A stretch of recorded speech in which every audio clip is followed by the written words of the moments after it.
y em, hay nada más que dos que están creo, con 48, una cosa así. Pero hay hasta 98, son notas muy buenas.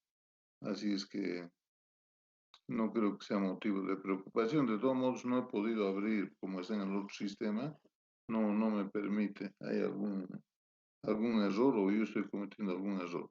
De todos modos, sí les voy a hacer llegar. Bien, avanzaremos un poco este tema de amenorreas, por favor, y vamos a ir viendo este tema en unas dos clases, porque es un tema un poquito largo. Bien, entonces empecemos a hablar de lo que son las amenorreas y vamos a empezar con la definición. Entonces, amenorrea es aquella paciente que tenga, como ya sabemos, una ausencia del periodo menstrual, llegada a cierta edad donde ya debería existir. Es decir, ausencia de periodo menstrual a los 14 años, asociada a falta de crecimiento o desarrollo de los caracteres sexuales secundarios, ¿no? O sea, el vello pubiano, las mamas, etcétera, etcétera, que no se han desarrollado para esa edad. ¿No? O bien ausencia de periodos menstruales hasta los 18 años, algunos dicen 16 años, independientemente de un crecimiento y desarrollo normales con aparición de caracteres sexuales secundarios. O sea, es el otro aspecto. En la de 14 años no había desarrollo de caracteres sexuales, en la de 18 sí hay desarrollo de caracteres sexuales, pero en ninguna de las dos hay menstruación. Entonces, la menstruación es la ausencia realmente de periodos menstruales, ¿no? En una mujer que nunca ha menstruado, decimos que es una amenorrea primaria.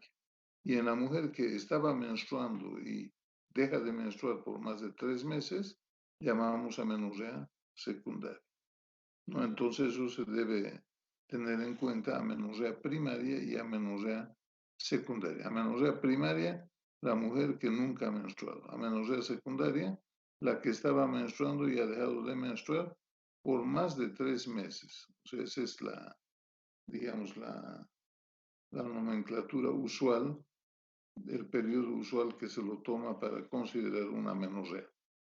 Como ven, acá tenemos dos columnas en esta diapositiva, una de amenorreas primarias y otras de amenorreas secundarias, ¿no? En las amenorreas primarias puede haber una alteración de las gónadas, no responden a la estimulación, insuficiencia de hormonas gonadotropas, o sea, la FSH, LH, son muy débiles o están ausentes. Hay algunos síndromes centrales que los vamos a ver más adelante. Hay también amenorreas psicógenas en las primarias. Y ahí también pueden estar asociadas anomalías del tracto vaginal, falta de desarrollo completo del útero, de la vagina o estenosis de cuello, ¿no? Pueden haber trastornos de tipo cromosómico como el síndrome de Turner, la feminización testicular, el pseudohermafroditismo, o puede haber una ausencia completa de gónadas en las primarias. En las secundarias, ven, hay causas uterinas, ováricas, hipofisiarias, hipotalámicas. Puede estar en cualquiera de estos niveles la falla, en útero, en ovarios, en hipófisis o en hipotálamo.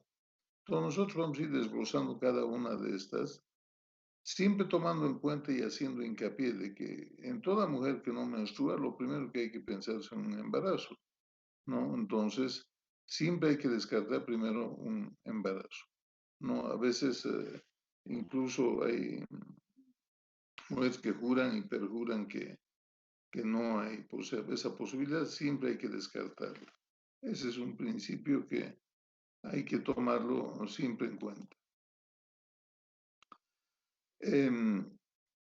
La evaluación de la menorrea hay que hacerla empezando, les digo, de descartar un embarazo, pero aparte hay que hacer la determinación de hormonas. Una que es muy importante es la TSH para descartar un hipotiroidismo subclínico. Las mujeres que tienen hipotiroidismo a veces dejan de menstruar. Hay una conexión muy importante entre lo que es tiroides y ovarios. Entonces, en algunas pacientes hipotiroideos la menstruación desaparece o la menstruación no viene cuando este es un hipotiroidismo severo. Hay que ver también el nivel de prolactina. La prolactina antagoniza con los estrógenos. No en realidad es una hormona contraria a los estrógenos, no desde el punto de vista, digamos, de función de los ovarios. Entonces, los niveles altos de prolactina inhiben la función de los ovarios. Entonces, siempre en una menorrea, TSH, prolactina, y hay que realizar la prueba de la progesterona. ¿Qué es la prueba de la progesterona? La prueba de la progesterona es algo muy sencillo. Es darle progesterona a una mujer y ver si menstrua. Esa es la prueba de la progesterona, ¿no? Ahora, ¿cuánto le damos? Ese test de progesterona se realiza mediante la administración del... Actualmente usamos cualquier progesterona sintética, pero clásicamente se usa el acetato de medroxiprogesterona. 10 miligramos por día durante 5 días, vía oral, ¿no? Entonces, una mujer que no tiene menstruación, le damos a tomar una tableta cada día de acetato de medroxiprogesterona durante 5 días. Una vez que deja de tomar, se considera positiva la prueba si esa mujer menstrua. Y si no menstrua, es negativa la prueba. Entonces, vean, aquel concepto se considera positiva cuando aparece una hemorragia por deprivación, características de características similares al periodo menstrual, 2 a 8 días después de la toma del acetato de medroxiprogesterona. No es que una vez que deja de tomar la quinta pastilla le va a venir al día siguiente el periodo. A veces hay que esperar entre 2 a 8 días para que le venga el periodo, ¿no? Entonces, el hecho de que venga el periodo, después de darle la progesterona, ¿qué significa? Significa que el útero está recibiendo, que está creciendo el endometrio, que está recibiendo un estímulo adecuado. Lo que pasa es que no está teniendo las dos fases del ciclo, una estimulación estrogénica y una estimulación progesterónica adecuada. Entonces, normalmente sabemos que el endometrio va a crecer con el estímulo de los estrógenos que vienen de los ovarios. Eso ocurre los primeros 14 días del ciclo. Y los otros 14 días del ciclo actúa la progesterona, que está producida por la ovulación que ha ocurrido en el folículo. Al ocurrir la ovulación se transforma en cuerpo amarillo, este produce progesterona. Entonces, acá, ¿qué es lo que está pasando? Cuando esta prueba es positiva, quiere decir que la progesterona está actuando como si fuera la segunda fase del ciclo, o sea, está produciendo o está tomando la mujer la progesterona que no han producido sus ovarios porque no ha ovulado. Entonces, una señal de que menstrue significa que ese endometrio ha sido estimulado solo por estrógenos y que no ha habido ovulación. Entonces, la progesterona que le estamos dando hace la función de la progesterona que debería haberse producido después de la ovulación. Entonces, esa situación hay que ver que en esta paciente, si menstrua, está fallando la ovulación. No ha habido estímulo de la progesterona porque no ha habido ovulación. Fíjense acá, si la prueba de progesterona es negativa, se debe proceder a la administración de un estrógeno seguido de un gestágeno de diferentes pautas. Entonces, si la mujer no menstrua, hacemos la prueba, cómo responde el útero, cómo va, si está íntegro, si es funcional. Entonces, ¿qué hacemos? Simulamos la actividad del ovario o de los ovarios, simulamos la actividad. Hemos dicho que los primeros 14 días produce estrógenos y los otros 14 días progesterona. Entonces, como no ha habido menstruación en esta paciente con la prueba de progesterona, simulamos un ciclo y le damos estrógenos seguidos de progesterona, ¿no? Durante un tiempo prudencial, puede ser 10 días de estrógenos, 10 días de progesterona, o hacemos un ciclo completo. 14 días de estrógeno y 14 días de progesterona. Eso es variable de acuerdo a la edad, de acuerdo a la condición de la paciente. De todos modos, le damos estrógenos en primera instancia y después le damos progesterona. Si entre 2 y 8 días tras la suspensión de los medicamentos aparece la menstruación, ¿qué quiere decir? Que ese útero está sano. ¿Quién está fallando en este caso? ¿Quién está fallando? Los ovarios. ¿Por qué? Porque no están trabajando, no están produciendo estrógenos ni progesterona capaces de estimular al endometrio contenido en el útero. Entonces nosotros al darle artificialmente esas hormonas que debería producir el ovario, y si se produce un periodo menstrual, estamos seguros de que ese útero está sano. Entonces ya hemos visto tiroides, hemos visto prolactina, ¿no?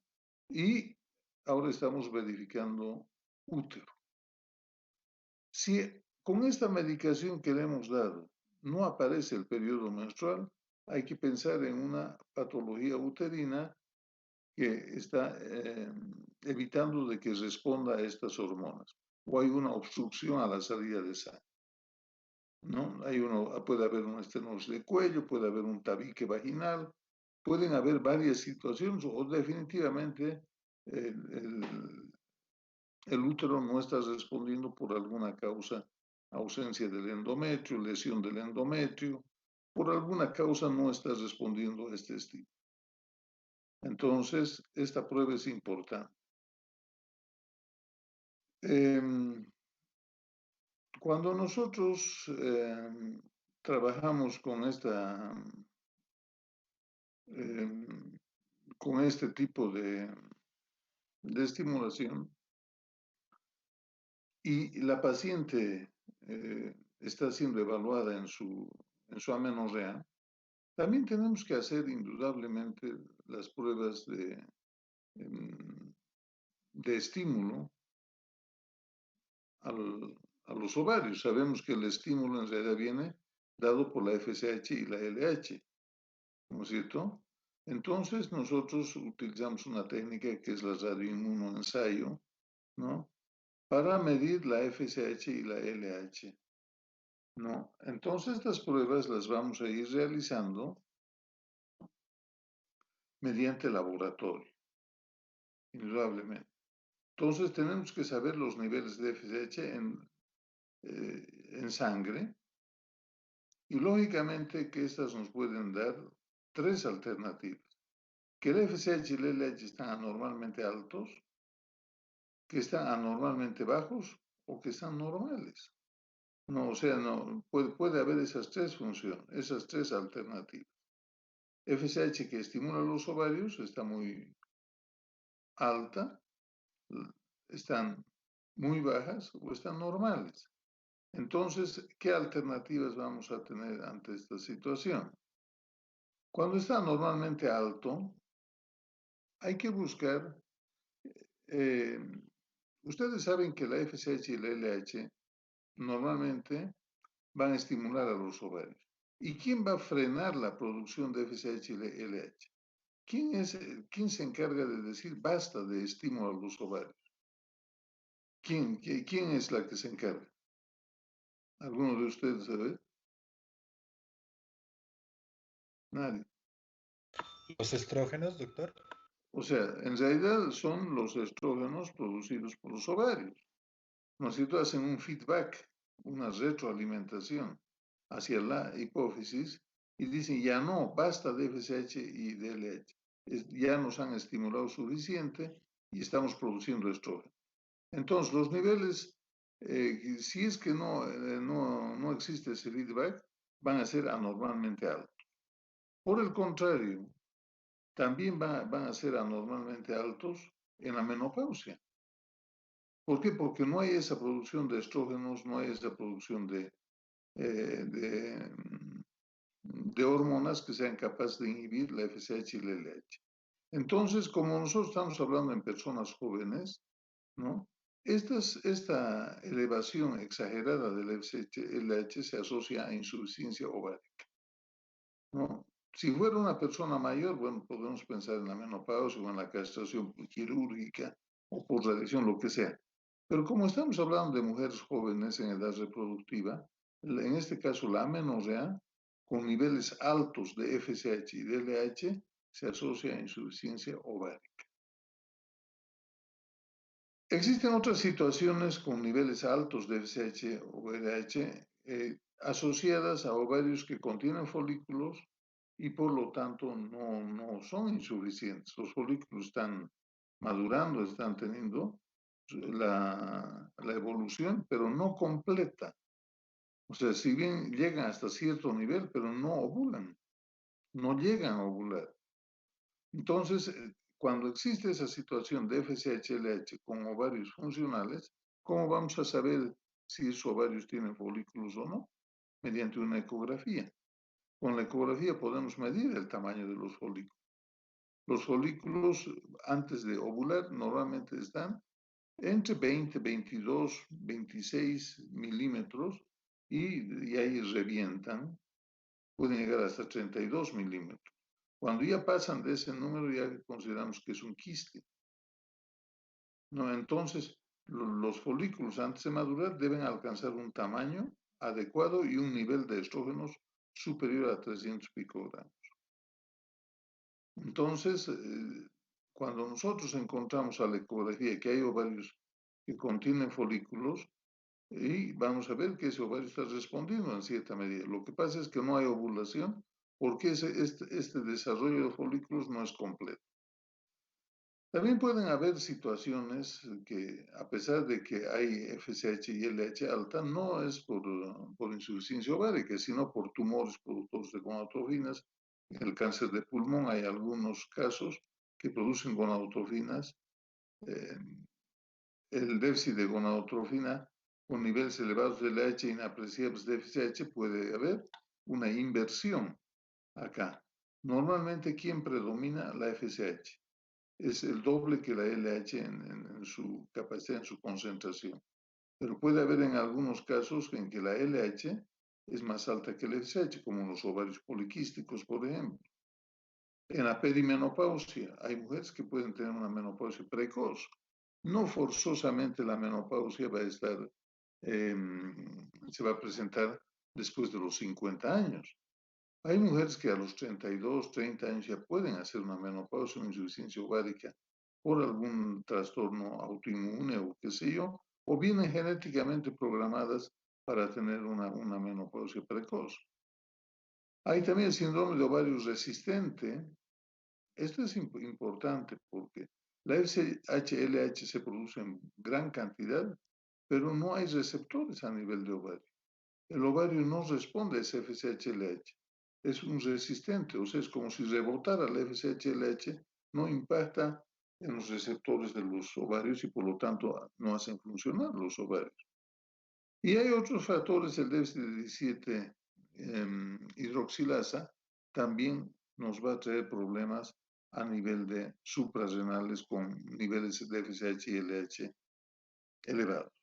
Entonces, estas situaciones hay que verlas, ¿no? Y hay que siempre valorarlas en su real dimensión. De todos modos, a toda paciente de 30 años diagnosticada de insuficiencia ovárica por la presencia de FSH y LH elevadas, con autofinas elevadas, se debe hacer un cariotipo y asegurarse de que realmente su cariotipo tenga el cromosoma Y, ¿no? Que sea XY, o sea, el cariotipo de una mujer. No vaya a ser que haya mosaicos o que hayan otras alteraciones endocrinas, o perdón, otras alteraciones cromosómicas asociadas a la menorrea. Entonces, hay insuficiencia ovárica, hay FSH-LH altas. No hay ninguna situación de tumores ni nada de esto. En esa mujer estamos obligados a hacerle un cariotipo y estar seguros de que su cariotipo es XY. ¿No? En caso de que sea X, que no existe esta Y, se deben extirpar las gónadas por la presencia de un componente testicular. Puede ser XX, puede ser un testículo feminizante, o puede ser un pseudohermafroditismo, etcétera, etcétera. Pero el problema es de que en estos casos estas gónadas no corresponden a la mujer. Entonces, la posibilidad de que se malignicen es alta. En estas hay que sacar, ¿no? Por la posibilidad de que un 25% de los casos se malignizan cuando son testículos feminizantes. Son testículos que producen testosterona, pero no existe la hormona que haga que esos estrógenos cumplan, perdón, esos andrógenos, esa testosterona cumpla su función. Por lo tanto, al no cumplir su función, la persona adquiere un fenotipo femenino. Se llama testículos feminizantes. Son testículos que al producir estrógeno, o perdón, testosterona, esta no es utilizada, no impacta, no tiene efecto. Entonces la mujer, como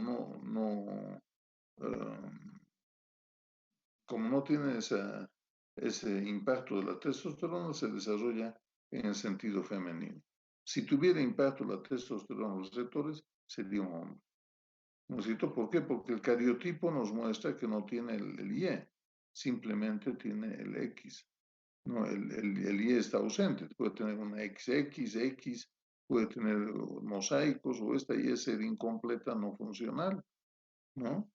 Entonces, acá siempre en estas pacientes con testículos feminizantes hay que tratar de retirar ese testículo porque se va a malignizar un alto porcentaje, ¿no? 25% es un porcentaje alto. Ahora aquí el nivel de gonadotrofina normal, cuando está en niveles normales en el plasma, las gonadotrofinas FSH-LH, puede haber un problema en la calidad de las gonadotrofinas más que en la cantidad, ¿no? Si bien nosotros dosificamos un buen nivel, pero la calidad de esa gonadotrofina puede ser deficiente, ¿no? En muchos casos ocurre lo que se llama la sialización, o por un contenido excesivo de ácido siálico, que impide que las gonadotrofinas tengan su acción sobre los ovarios, ¿no? Entonces, si bien están en una cantidad adecuada en sangre, pero son biológicamente inactivas o insuficientes por este contenido de ácido siálico, ¿no? Entonces, estas situaciones de FSH-LH en cantidades normales, pero inactivas, tienen mucho que ver con alguna situación de, de insuficiente producción de ciertos componentes químicos a nivel del sistema nervioso central, ¿no? Entonces acá concuerda con una insuficiencia del sistema nervioso central y de la hipófisis indirectamente. Se produce una buena cantidad, pero con un exceso de este ácido siálico que está en relación con insuficiencia del sistema nervioso central y de la hipófisis, básicamente. Entonces, ¿de qué nos sirve que haya FSH-LH si no van a cumplir la acción adecuada? Se produce una cantidad normal, pero su impacto es bajo, es insuficiente para activar a los ovarios. Por otro lado, también las gonadotrofinas anormalmente bajas. Cuando estas son demasiado bajas, gonadotrofinas insuficientes, FSH-LH insuficientes, ¿no? Lógicamente que van a estar relacionadas con un fallo hipofisiario o hipotalámico o una alteración del sistema nervioso central. Lógicamente que acá ya hay que pensar que algo está ocurriendo con la hipófisis o con el hipotálamo para que no se produzca esa cantidad de FSH y de LH. Una prueba, muchas veces la hipófisis puede destruirse, puede tener fenómenos de isquemia.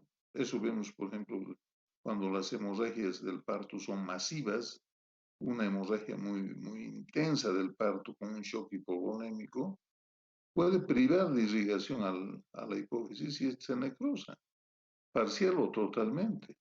Es el síndrome de Sheehan que conocemos.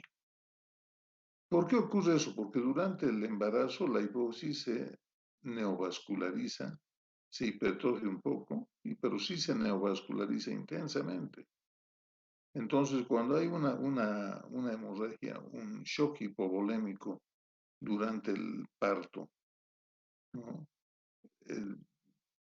Pierde la cantidad de sangre, la hipófisis que estaba recibiendo, disminuye su aporte, ¿tiene? Y lógicamente entra en una isquemia y se puede dañar. Entonces ahí no van a ver las gonotrofinas, van a ser anormalmente bajas. Hay que hacer siempre un estudio de la silla turca, ¿no? La silla turca, hay el síndrome de silla turca vacía. Ustedes saben que la silla turca es en realidad la que contiene la hipófisis, ¿no? Tiene sus 4 apófisis clinoides y está ahí adentro la glándula, la hipófisis, y está contenida. Entonces, una radiografía, una resonancia, una tomografía, etcétera, nos va a poder apreciar la silla turca si está íntegra y si la hipófisis realmente está en el lugar que tiene que estar, ¿no? Ahora también en este caso, cuando las gonotrofinas son anormalmente bajas, siempre hay que pensar que o está dañada la hipófisis, ¿no? O está con un tumor, un prolactinoma. Entonces aquí hay que valorar la prolactina. En estos casos, cuando están anormalmente bajas, debo pedir también una valoración de prolactina. Dependiendo del laboratorio, la mayoría de los laboratorios, cuando la prolactina está por encima de 100, 200 microgramos, y hay que pensar que hay un tumor en la hipófisis, ¿no? Entonces, la gran producción de prolactina va asociada a gonadotrofinas también anormalmente bajas. Dos situaciones, o alteración de la hipófisis por destrucción, por isquemia, por cualquier fenómeno trombótico, lo que quieran, o por el contrario, la producción de un tumor que va a producir un exceso de prolactina, de un prolactino.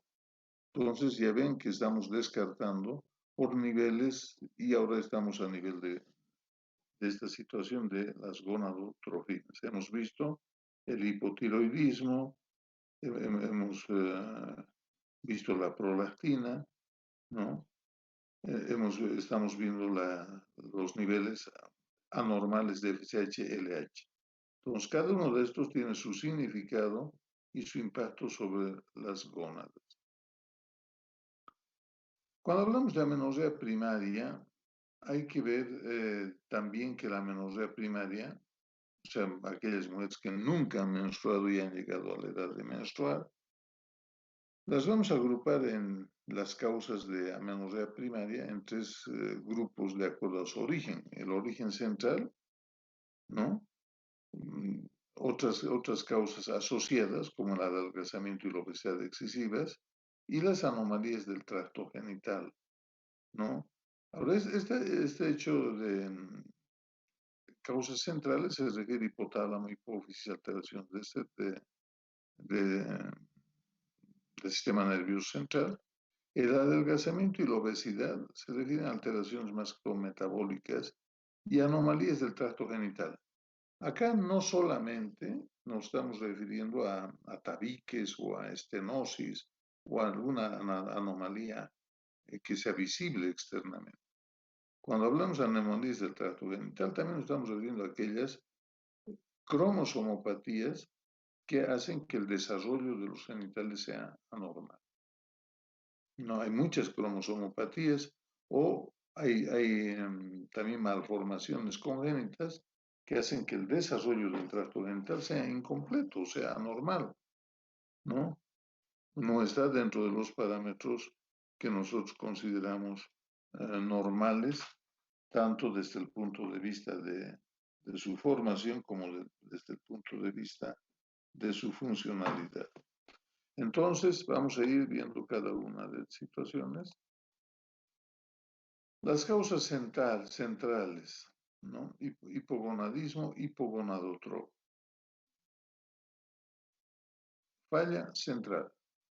Entonces, ¿qué vamos a tener? Es un déficit de la hormona de crecimiento, al ser un déficit más o menos acentuado del resto de las hormonas hipofisales, entre ellas las gonadotrofinas.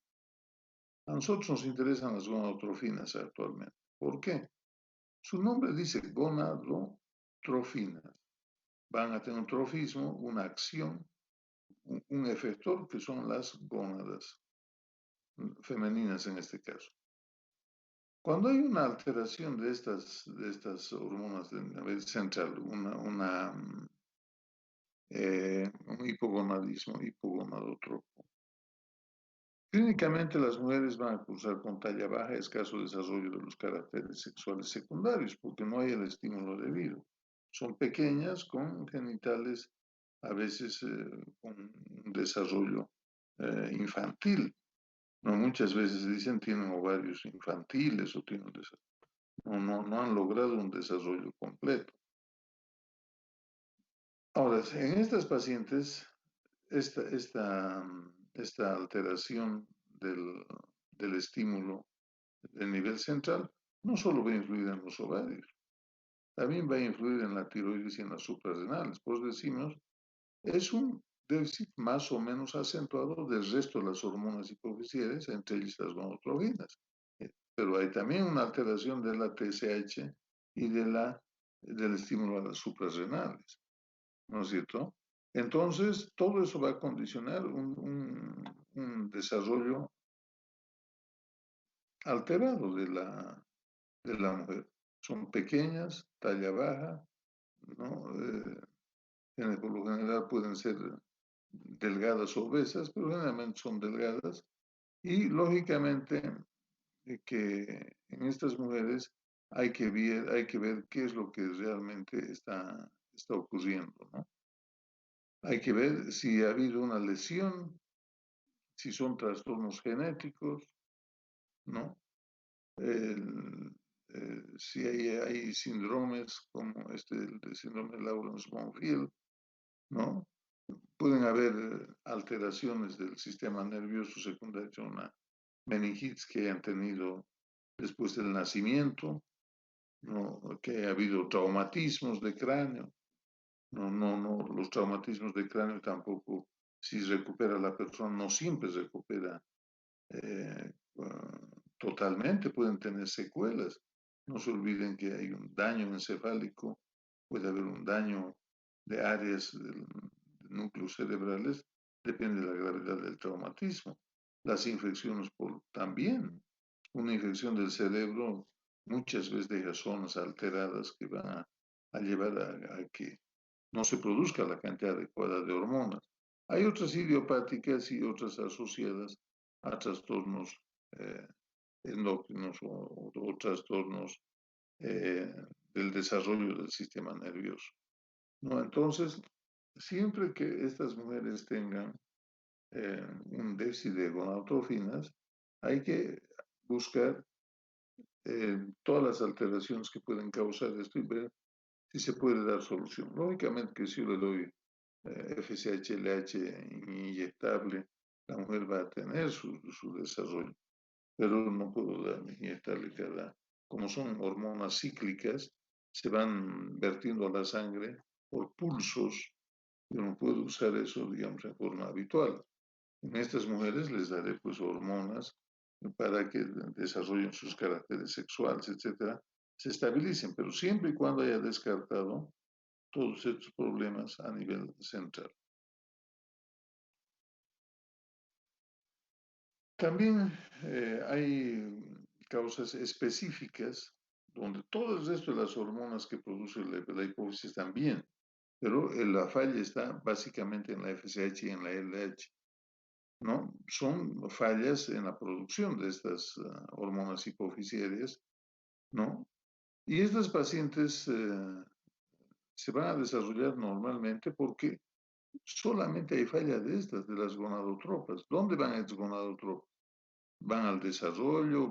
¿Son hormonas de crecimiento? No. Bueno, las gonadotropas van a ir directo a los ovarios. Pero el resto de las hormonas hacen que esta mujer pulse con talla normal y no existe afectación del resto de las hormonas hipofisiales.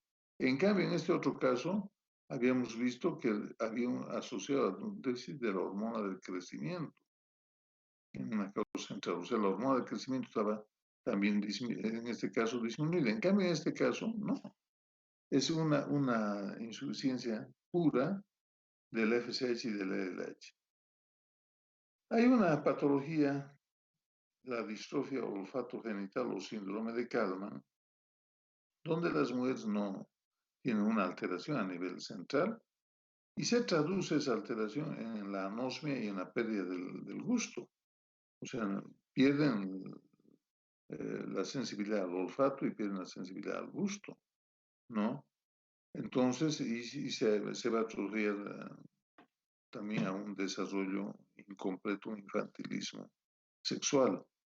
Por eso decimos que existe anosmia, o sea, falta de olfato, amenorrea y falta de desarrollo de los caracteres sexuales secundarios, ¿no es cierto? Ahora, esta distrofia olfato-genital o síndrome de Kallmann correspondería a una alteración de tipo genético de la parte del desarrollo de esta parte del, de la estructura, en realidad, donde van a ir las terminaciones olfatorias y gustativas. Ustedes saben que pasa la lámina cribiformis, los filetes nerviosos se alojan en toda la parte de la nariz y parte del paladar posterior y captan a través de estos nervios las sensaciones de olfato y las sensaciones de gusto. En este caso, como hay una alteración de toda esta estructura olfato genital, por eso se llama distrofia olfativo genital o síndrome de Kallmann. Aquí hay dos términos. Olfativo, está alterado el olfato, pero también dice aquí genital. Por lo tanto, hay una falta de desarrollo de los genitales secundarios. Entonces, Kallmann vio esta situación y vio, por eso le puso el nombre de distrofia olfativo genital. Muchas veces esta alteración también va asociada a malformaciones de los huesos faciales y los ovarios tienen un carácter también de hipodesarrollo infantil, es chiquito, ¿no? Entonces acá vemos en la causa central una alteración ya de tipo congénito con un insuficiente desarrollo de la zona esta que corresponde al olfato y lógicamente a un déficit de hormonas de la FSH y de la LH. Doctor, perdón, una pregunta. Sí, En esa definición del infantilismo sexual, ¿es la falta de desarrollo de los genitales o a qué hace referencia al infantilismo? como habla de genital, sí, son genitales prepúberes, ¿no? O sea, las mujeres parecería que son, a pesar de su edad, los genitales no tienen el desarrollo característico, labios mayores, labios menores, pigmentación, vello pubiano, no, ya no hay desarrollo normal de los senos también, generalmente hay un hipodesarrollo de los senos, ¿no? Pero básicamente es que no hay una maduración, si quieren ustedes, una evolución de los genitales de niña a mujer. No se quedan en los genitales como de los de una niña.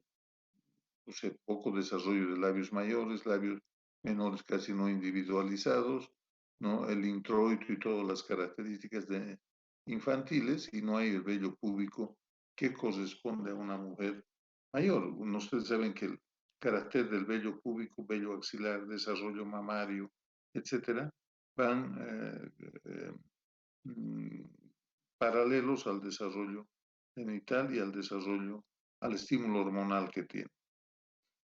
¿Estamos? Otras anomalías congénitas, Gracias, doctor. ¿por qué? Otras anomalías del tracto genital. Fíjense, hemos visto que pueden ser de origen central las anomalías, pero también puede haber anomalías del tracto genital. Si una mujer se desarrolla normalmente, tiene caracteres, etcétera, somáticos normales, desarrollo de mamas normales, etcétera, y no tiene menstruación, habría que ver, pues, cómo están realmente los genitales, si se han formado adecuadamente. Puede haber, en este caso, una ausencia congénita de vagina, ¿no? Una característica de esta ausencia congénita de vagina es, o vaginas rudimentarias que llamamos, ¿no? Es el síndrome de Rokitansky-Kuster-Hauser, es la causa más frecuente de amenorrea primaria debido a un defecto anatómico.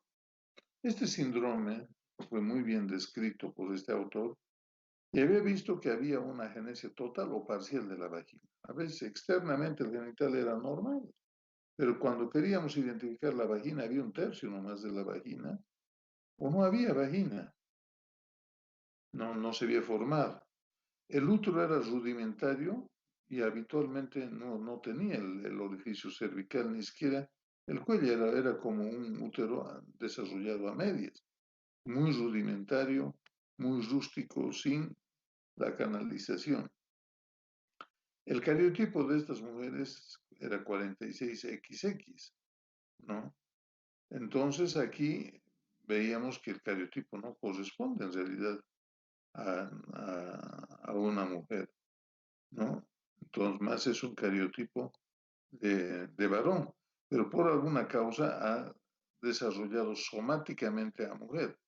Estos son los famosos testículos feminizantes que los vamos a ver después.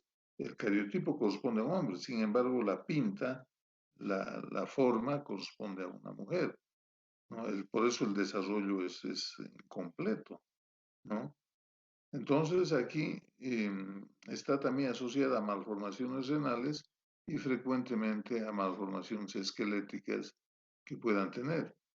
No, la función ovárica es normal y por lo tanto estas mujeres se han desarrollado hacia el lado femenino, ¿no? Lo que suponemos ovarios hay que descartar si no son testículos feminizantes. Entonces, acá el cariotipo es importante, ¿no? El cariotipo es importante porque nos va a decir realmente si son estos ovarios o si son realmente testículos feminizantes. La amenorrea en este caso es por una ausencia de un desarrollo completo del tracto, tanto del útero como de la vagina, útero rudimentario, vagina no existe, o es un esbozo de vagina, y la forma anatómica está dada, en este caso, cuando el cariotipo es 46XY, por un testículo feminizante. Yo aquí quiero que entiendan bien lo que es el testículo feminizante. El testículo feminizante es un testículo que produce testosterona, pero la testosterona no tiene un efector por déficit de ciertas hormonas o de ciertos receptores que están ausentes. Entonces, la testosterona que se produce no tiene el efecto que debería tener. ¿Cuál sería el efecto? Hacer crecer a un individuo hacia el sexo masculino, darle la forma de un hombre. Como no tiene efector este testículo o esta testosterona, ¿no? Y no hace que se adquiera somáticamente la forma de hombre, se adquiere la forma de mujer, ¿no? Por eso decimos testículos feminizantes. Pero el cariotipo corresponde a un hombre. Los niveles de testosterona son los que corresponden a un hombre. ¿Qué es lo que está pasando? No hay receptores para esa testosterona, no hay captación para esa testosterona. Por lo tanto, el individuo se va a desarrollar hacia el componente femenino. La feminización testicular constituye, por lo tanto, la máxima expresión de un pseudohermafroditismo masculino. pseudohermafroditismo masculino, por el cariotipo, ¿no? Entonces, caracteres sexuales secundarios femeninos con ausencia de vello axilar y pubiano. El cariotipo, aquí está equivocado, es 46XX, cromatina sexual negativa, vagina ciega y ausencia de útero. Las gónadas son testículos de localización abdominal, a nivel inguinal y con niveles masculinos de testosterona. En este caso, aquí por favor van a corregir, en este caso, en los testículos feminizantes, estos testículos están localizados en las gónadas, o en el conducto inguinal. Por lo tanto, hay que extirparlos, porque frecuentemente se van a cancerificar, no se van a degenerar. Entonces, acá lo que pasa es que, ya les he dicho, las gónadas son testículos de localización abdominal a nivel inguinal, ¿no? Y lógicamente van a producir testosterona con niveles masculinos, pero no tienen el receptor, no tienen la capacidad de ser asimilados, si quieren, y por lo tanto van a ir hacia un componente femenino.